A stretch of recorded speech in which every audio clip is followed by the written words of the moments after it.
या बातमीपत्राचे प्रायोजक आहेत विराट मॉल, भारतातील सर्वात मोठे दालन, वधूवरांसाठी लग्नाचा बस्ता, fancy dress material, gentswear, jewellery, shopping, खेळणी व इतर बरेच काही एका छताखाली। या पहा, विराट खरेदी करा आणि विराट डिस्काउंट मिळवा। विराट मॉल, अक्कलकोट रोड, सोलापूर। मराठा आरक्षणासाठी मराठा योद्धा मनोज जरांगे पाटील यांचे सुरू असलेल्या आंदोलनावरील प्रताप नलावडे लिखित आंतरवाली ते मुंबई हे पहिले पुस्तक बार्शीतून प्रकाशित झाले आहे। मराठा आरक्षणासाठी मनोज जरांगे पाटील यांनी उभा केलेल्या आंदोलनावर आंतरवाली सराठी पुढील पिढीला वाचवण्यासाठी किंवा दाखवण्यासाठी लिखित स्वरूपात कोणताच पुरावा नाही। त्यामुळे किमान या आंदोलनाची माहिती पुढील पिढीसाठी लिखित स्वरूपात असावी या उद्देशाने हे पुस्तक आधारित आहे। बार्शीपुत्र पत्रकार प्रताप नलावडे यांनी हे पुस्तक लिहिले आहे। त्यांच्या आंतरवाली सराटीतून सुरू झालेल्या आंदोलनाची सविस्तर कहाणी या पुस्तकात मांडली आहे। नलावडे यांनी औसा सभेच्या वेळी हे पुस्तक जरांगे पाटील यांना भेट दिले, त्यावेळी त्यांच्या डोळ्यात अश्रू आले, असं नलावडेंनी म्हटलं आहे। मनोज जरांगे पाटील यांच्या एकूणच 20 वर्षांच्या आंदोलनाचा आढावाही यामध्ये घेण्यात आला।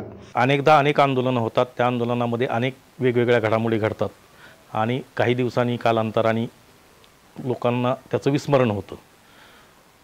त्यामुळं हा लढा लोकांच्या समोर कायमस्वरूपी राहावा, पुस्तक रूपाने राहावा, यासाठी आंतरवली सराटी ते मुंबई हे पुस्तक मी लिहिलं।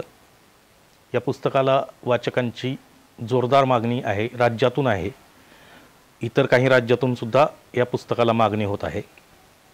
जरांगे पाटील यांनी सरकारी शिष्टमंडळाबरोबर केलेली बातचीत, संवाद, त्यानंतर त्यांच्या झालेल्या सभा, महाराष्ट्र दौरा, अशी अनेक प्रकारची विषय या पुस्तकामध्ये आहेत। हे पुस्तक वाचकांना सध्या तरी आम्ही ऑनलाईन उपलब्ध करून दिलेलं आहे। 9404 67 65 07 या मोबाईल क्रमांकावर आपण पुस्तकासाठी फोन केला तर आपल्याला ते पुस्तक घरपोच मिळू शकेल। त्यांच्या रोखठोक शैलीतील भाषणांचा वृत्तांत या पुस्तकात मांडण्यात आला आहे। मराठा आरक्षणाची आवश्यकता, आरक्षणासाठी आजवर दिलेले लढे, कायदेशीर लढा देणारे विनोद पाटील यांची कहाणी आणि मराठा अभ्यासकांनी आरक्षणाची केलेली मांडणीही या पुस्तकात आहे।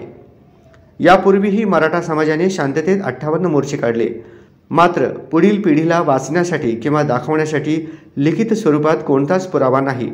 त्यामुळे किमान या आंदोलनाची माहिती पुढील पिढीसाठी लिखित स्वरूपात असावी या उद्देशाने हे पुस्तक लिहिण्यात आले आहे।